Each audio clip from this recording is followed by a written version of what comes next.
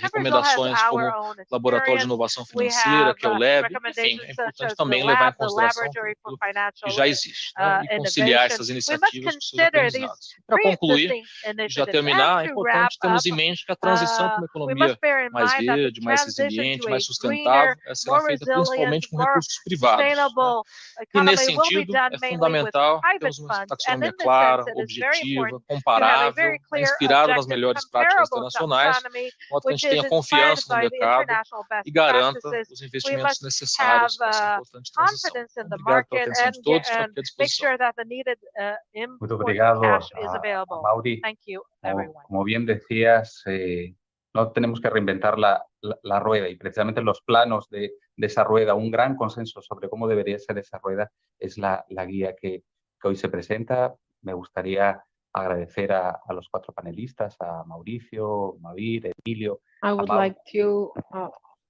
thank the four panelists for their amazing points of view that they presented. And from the CAF, I would like to thank being able to participate in this work group and in this launch. So thank you very much to all of you. And back to the organization, Daniel. Jorge, thank you so much to you and to the participants. And now we're going to greet Alfonso Garcia Moral, Vice President for Latin America and Europe for the IFC, so that they can close this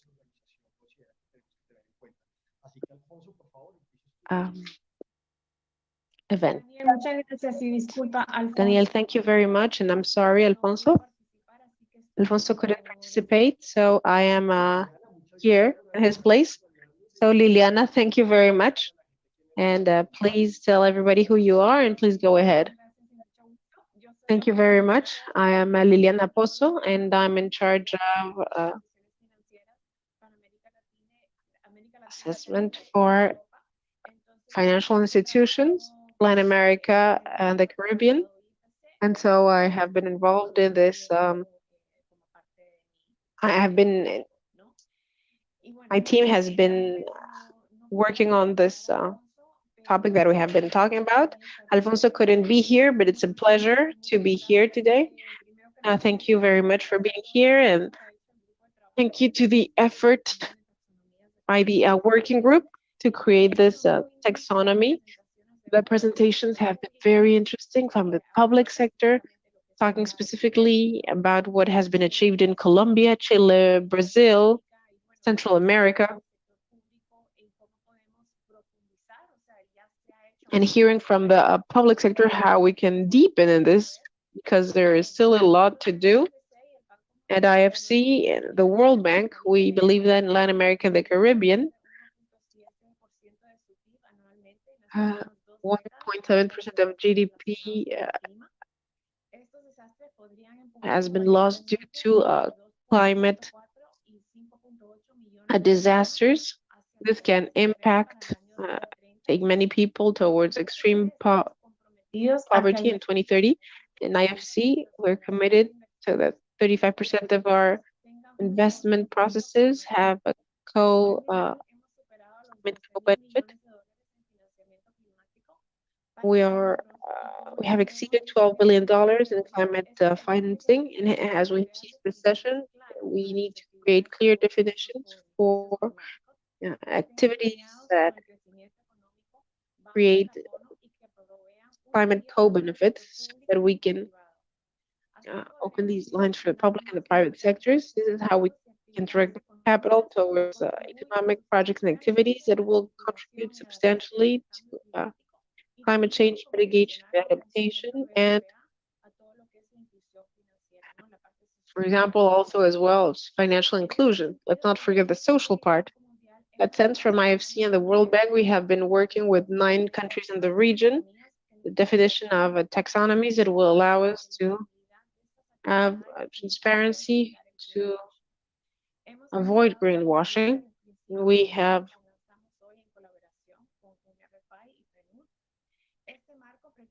this framework, which is to orient players who want to develop taxonomies based on sciences and matters that are comparable. These taxonomies have common elements, the definition of elements, activity prioritization based on substantial contribution, like we have discussed today. We have started with the second part, for taxonomies in Latin America, and we are working on the first biodiversity economy. And as we have said within that, we will share the experience with this work group to generate a framework for biodiversity. The region, Latin America, has 40% of global biodiversity, and the loss of biodiversity is strongly associated with climate change. Although we are not those who contribute most to carbon emissions, the region is very exposed and it's vulnerable to climate change. In this sense, efforts like this new taxonomy are key to move forward. Thank you very much for this amazing work to launch this report. And the next step is to continue working jointly so that the private sector in the region channels their work towards positive activities. Thank you very much. Thank you very much, Liliana. And now we want to welcome Anderson Caputo Silva from IDP. Anderson, please go ahead. No, we at the IDB, we are super happy with the achievement of this milestone, the launch of this common framework. We all agree here on the case for immediate climate action, with global temperatures that have already risen 1.1 degrees Celsius and over 3 billion people are highly vulnerable to the effects of warming planet. But what I find particularly striking and to the relevance of this discussion today is that in a study that we have done in Latin America and the Caribbean, achieving the Paris Agreement goals would require realigning 7% to 19% of GDP. We're talking about $1.3 trillion worth of private and public spending every year. So it's exactly like sustainable finance taxonomies that are the core part of the policies needed for such investment realignment to happen. And then it's important also to realize that LAC actually comes from a strong point. The markets have already joined in on the investment opportunity. The LAC financial markets, for example, we have 135 billion worth of thematic bonds that have been issued in LAC between 2015 and today. And then only in the last 2 years, 65% of this volume. And then the other part that is interesting and we see of a great potential in the IDB is that public sector issues such as development banks, sovereigns, local government or government-backed entities make about 50% of this whole volume, but with only 10% of the issuers. So there's a great potential that we see there, and again, a great application for a common framework. In the IDB group, these topics are institutional priority. We are first provider of climate finance in Latin America and the Caribbean. And from January 2023, all our loans and investments are aligned to the objectives of the Paris Agreement.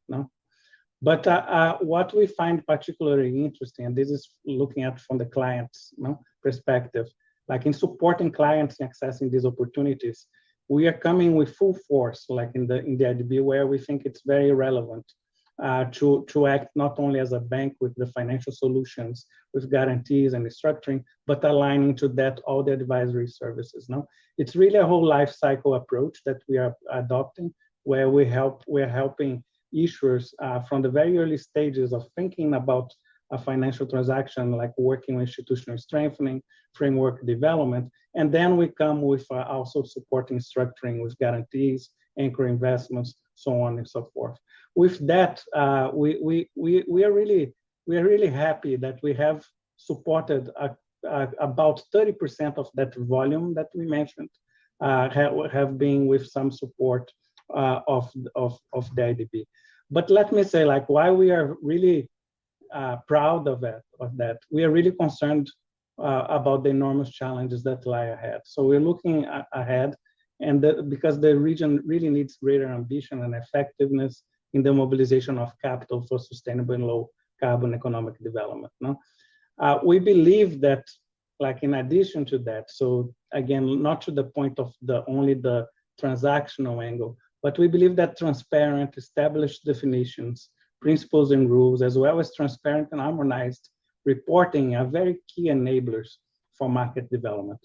That's why, besides transactions, we at the IDB are fully committed to support such market development through, for example, the platform, the award-winning platform that we have on green bond transparency, which to date captures about 80% of the market volume in the region.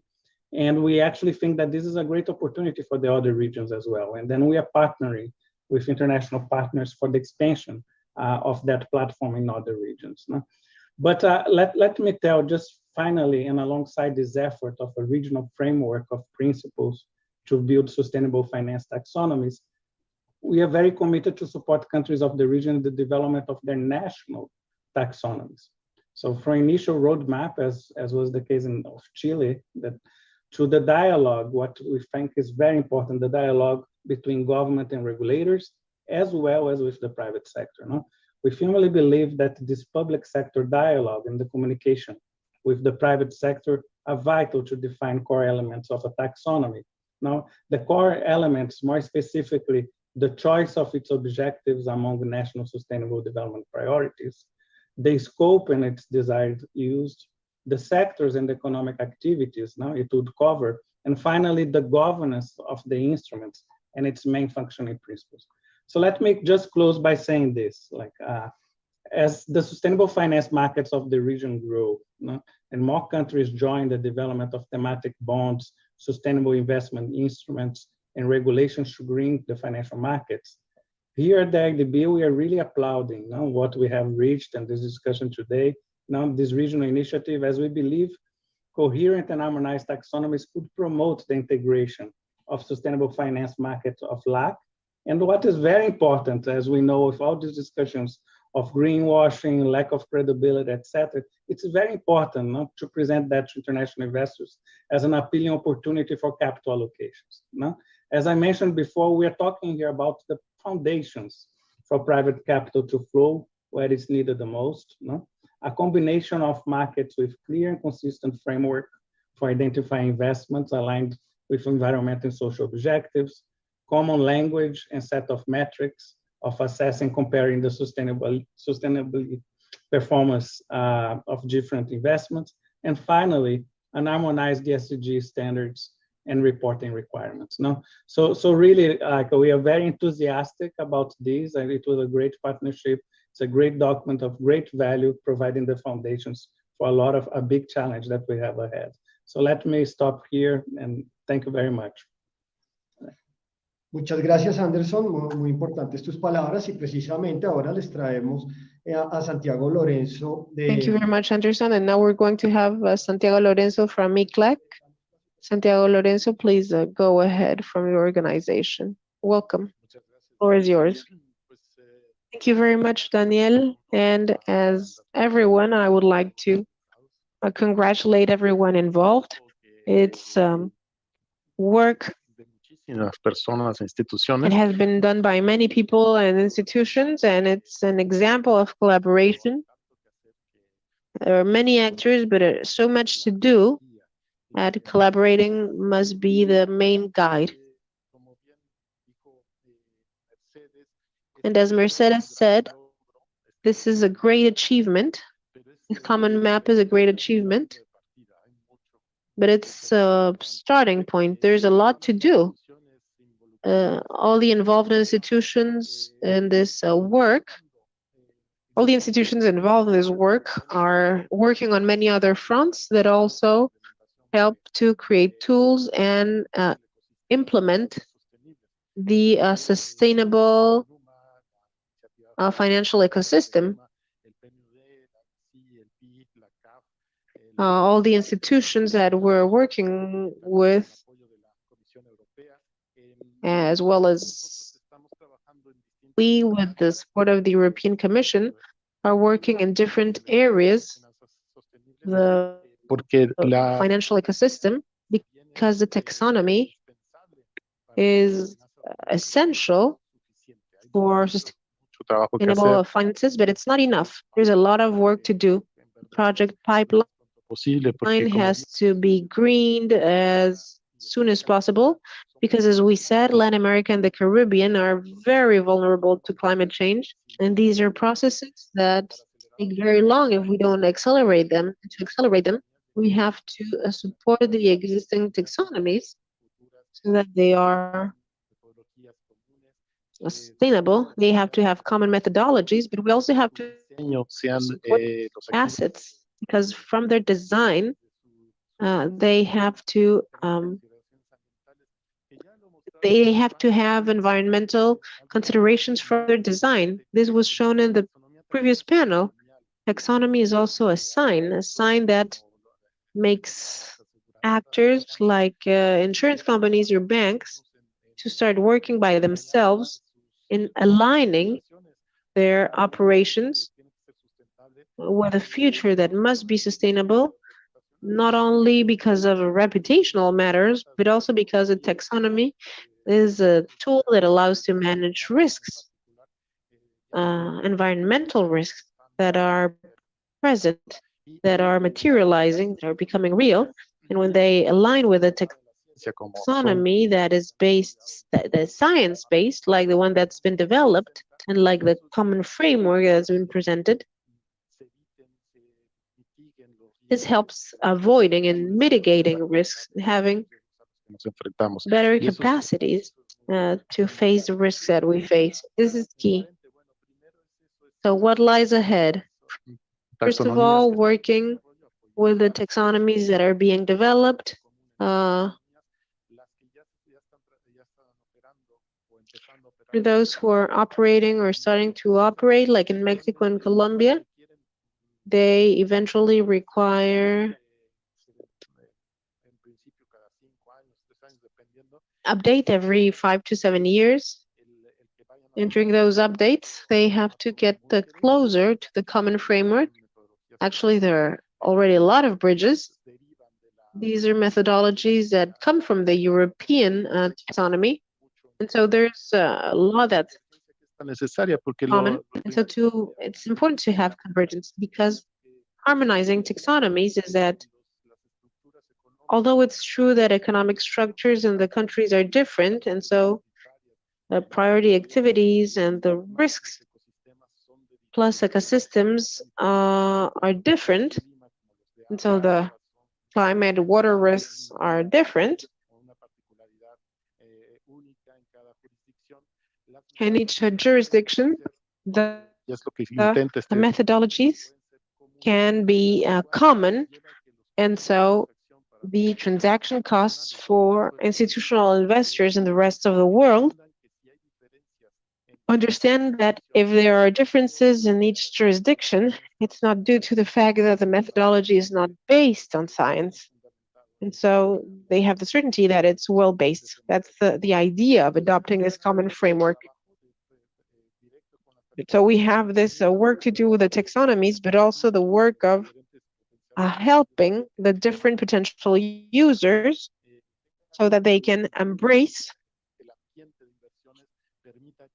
so that the investment environment can allow investments to be greener and greener, independently from the label, just the green label. So there has to be possibilities so that the assets and the financial institutions can be greener. There's a lot of work to do. There is a lot of urgency, and all of the institutions that have been involved in this framework have in their work programs not only the taxonomy, but other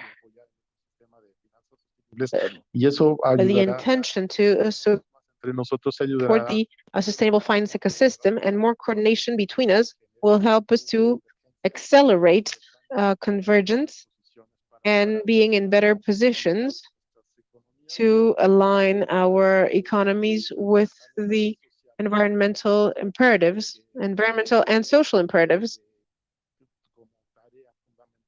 This is our key task in the region. So congratulations to everyone involved, and congratulations to the ministries of finance and other financial regulators. They are the leaders of the taxonomies that are being developed, and we commit to supporting you to seek convergence, and this common framework is a very is a deeply technical proposal, and it's very consensual as well, but it can always be perfected. But we try to, if there are new observations, they are welcome. It's a document that's a live document, and we trust that it has been well done. And so we are available to continue supporting you and to continue working with you. Thank you, Daniel, Liliana, and Amaury. Yes, Santiago, thank you very much. And so with you, we're closing today's event. We want to remind everyone that in the chat, we can, you have the links in the report. And we also ask you to follow the organization social networks to find more information on these important taxonomies. And so,